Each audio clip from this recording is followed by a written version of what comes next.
Jika kalian mempunyai masalah yang berlebih pada CPU kalian, ini dia solusinya.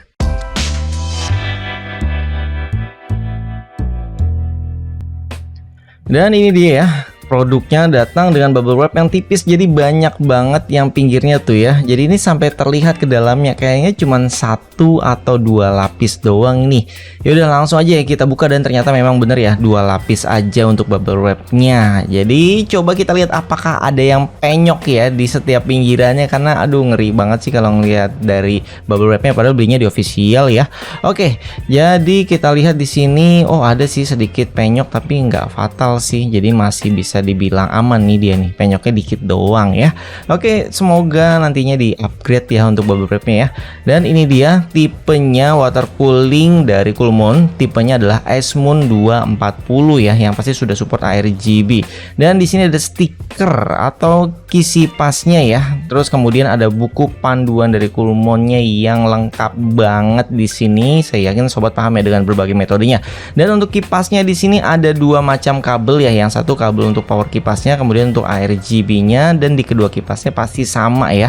Oke, kemudian ini adalah kabel splitter dan konverter SATA kalau sobat mau langsung auto RGB-nya nyala dengan power supply ya.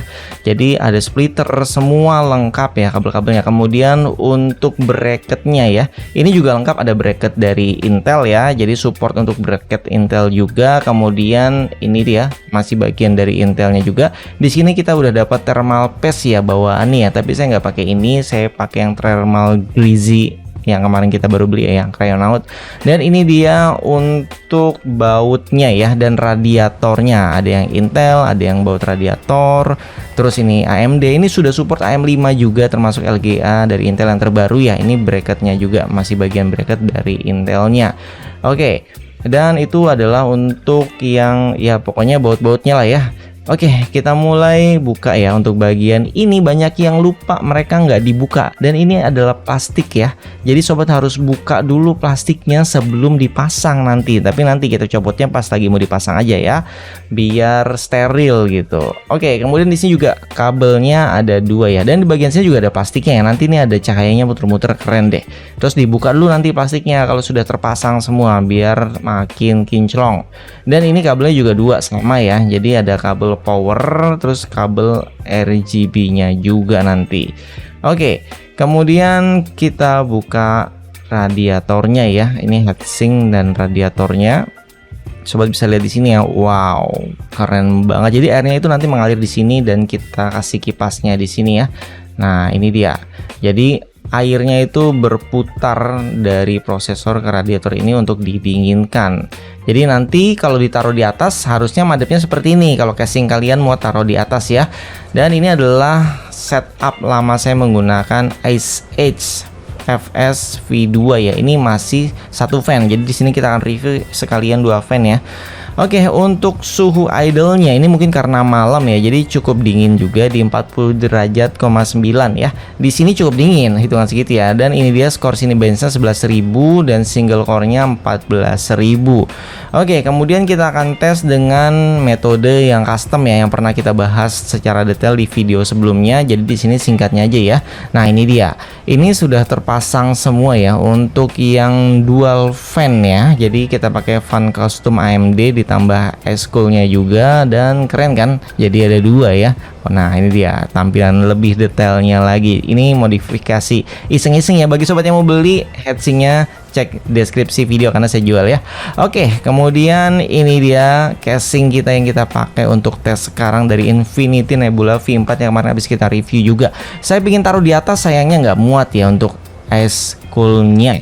Oke, kemudian ini suhu idle-nya ya ada di 43 derajat. Ini tesnya di siang hari jadi lebih panas sedikit. Jadi 40 derajat di sini dingin loh, karena panas banget di tempat saya Depok. Kemudian ini hasil tes Cinebench-nya ada peningkatan ya ketika kita pakai dual fan. Kemudian untuk Cinebench R23-nya sama, ada peningkatan, tapi untuk single core-nya ini biasanya kalau kita langsung hajar tes berurutan pasti single core-nya turun, kecuali kita agak tunggu lebih lama ya.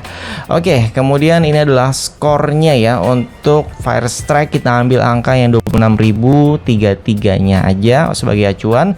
Kemudian untuk suhunya maksimum tercatat di 76,5 derajat. Oke, kemudian untuk time SPY score kita ambil CPU score-nya, ini ada di 8161 dan suhu maksimumnya ada di 81,5 derajat. Sebenarnya masih aman sih, kecuali bagi yang panikan ya. Tes render juga maksimum di 75,8 derajat. Oke, kita coba tes game ya. Di sini untuk tes gamenya ada di angka temperaturnya 74 sampai 75 derajat ya untuk maksimalnya. Jadi sebenarnya ya cukup aman kalau kalian nggak panikan ya orangnya. Tapi kalau menurut kalian panas, iya tergantung orangnya sih. Tapi kalau kinerja CPU-nya mau bagus, memang harus bermain di 70 derajat ya, kalau bisa ke bawah. Dan saatnya perakitan. Jadi kita pasang di atas seperti ini ya. Jadi tulisan coolmont-nya di atas karena fungsinya untuk meniup ke radiator. Kalau terbalik ya jadinya dia nyedot dari radiator terbalik jadinya ya. Oke, ini adalah skrup ya atau baut. Jadi baut untuk radiatornya semua ada kok di plastik, nama-namanya termasuk di buku panduannya. Jadi tenang aja, mungkin akan sedikit bingung bagi sobat yang baru pertama kali merakit radiator, tapi ya bisa saya bilang aman karena ini saya pun pertama kali. Jadi produk yang kita terima sih sempurna ya, nggak ada bocor sama sekali. Jadi kita tinggal langsung pasang aja. Ini dia airflow dari casing saya. Harusnya saya bisa taruh atas ya, harusnya. Pada kenyataannya kita mengerjakan ini, wow, dari jam 2 siang sampai jam 11 malam itu ada 9 derajat. Dan akhirnya kita pasang di bawah dengan posisi custom juga, karena nggak muat juga di bawah bracketnya, mentok. Ini casingnya terlalu tinggi, dia nggak lebar badannya, jadinya ya gitu, terpaksa deh kita sedikit modifikasi karena mentok ya bagian selang ujungnya, selang radiatornya di bagian atas juga mentok. Dan kita nyalakan, ini sudah aman terpasang semua ya. Oke, saatnya kita buka plastiknya supaya cahayanya lebih celing gitu ya. Nah, ini keren banget ya. Ini RGB otomatis. Kita langsung sambungkan ke power supply. Jadi untuk putaran kipasnya, di semua putaran kipas itu saya direct ke power supply, maka berjalan secara maksimal. Supaya kita bisa ngetes suhunya juga secara maksimal dan minimalnya juga pasti ya kita tesnya ya. Oke, sudah terpasang dan terlihat cantik ya. Kita pasang sekarang tempered glassnya dengan hati-hati. Oke. Ini dia celing, walaupun kita pasang tempered glass dia tetap terlihat jelas banget RGB-nya. Pokoknya keren deh, ngelihatnya aja udah adem ya. Nah sekarang kita tinggal lihat pembuktian dari performa Ice Cool ini ya. Kira-kira apakah produk Coolmont ini yang murah meriah ya di harga 580-an ini bisa menghasilkan suhu yang adem. Jadi sekarang kita akan tes dengan berbagai perbandingan sebelumnya ya. Oke, ini adalah suhu deep cool ya. Minimalnya idle di 40 karena pagi hari, double fan tuh 43 karena kita tes siang hari, dan Coolmont ini kita tesnya malam hari karena baru selesai jam 11 malam ya. Jadi 34 derajat perbedaannya cukup jauh ya. Ini ada di 6 derajat bedanya ya.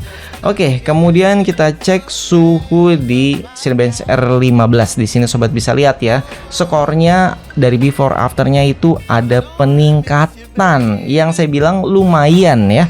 Terus kemudian Cinebench R23 ya. Nah, ini deep cool dengan satu fan, double fan, dan ice moon. Sobat bisa lihat semuanya itu ada peningkatan kecuali yang double fan karena memang yang lagi panas single core-nya saya tes langsung. Jadinya belum siap gitu ya. Oke, ini untuk Fire Strike Score ya. Di sini nggak ada CPU core sebenarnya, jadi ada graphic score dan ada penurunan sedikit mungkin karena grafiknya kali ya belum di setting lagi habis pindah-pindah casing kemarin. Dan kita lihat dari CPU temperaturnya di sini lebih dingin ya. Ini maksimalnya di 69,88 dan time SPY score-nya di sini ada CPU score, jadi bisa kita lihat ya.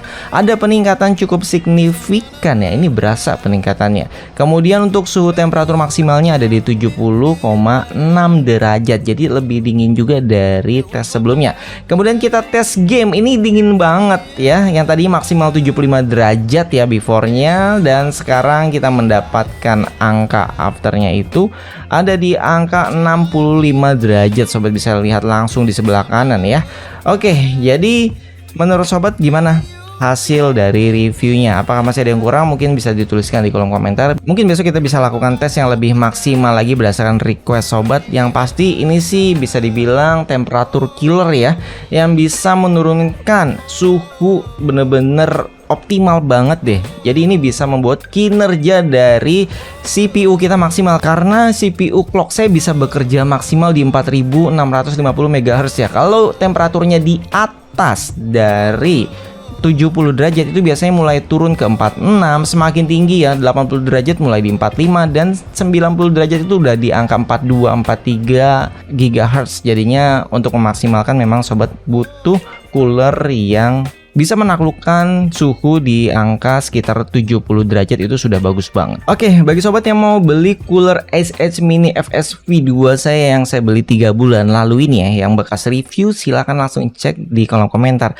55.000 aja udah bayarin ya. Terima kasih sudah menonton video ini, jangan lupa like, subscribe, dan komen. Sampai jumpa kembali. Salam sobat Viz TV. Wassalamualaikum warahmatullahi wabarakatuh.